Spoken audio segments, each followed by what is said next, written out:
শীতকালে বিভিন্ন রকমের সবজি দিয়ে সাবুর পোলাও তৈরি করেছি। বাদাম, গাজর, আলু, ফুলকপি, বিনস, মটরশুঁটি, টমেটো সব কিছু দিয়েছি।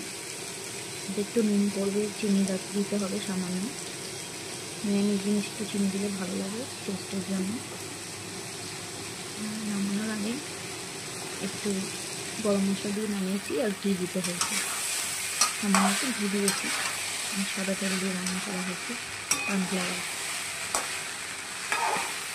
এখন সবাই খেয়ে বলবেন কেমন হয়েছে। আবার এই রেসিপিটা করে দেখবে, খুব ভালো লাগবে টিফিনের জন্য বা অনেক সময় একাদশীতে খায় অনেকে। আমাদের বাড়িতে একাদশীতেই হয়। অনেকদিন থেকে সাবুটা রয়েছে, তাই ভাবলাম একটু করা যায়।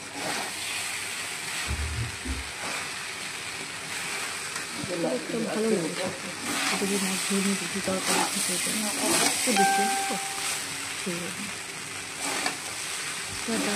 সবাই ভালো থাকবেন, অবশ্যই আমার চ্যানেলটা সাবস্ক্রাইব করবেন। হ্যাঁ, কী দিবার জিরে গুঁড়ো দেবো নাকি?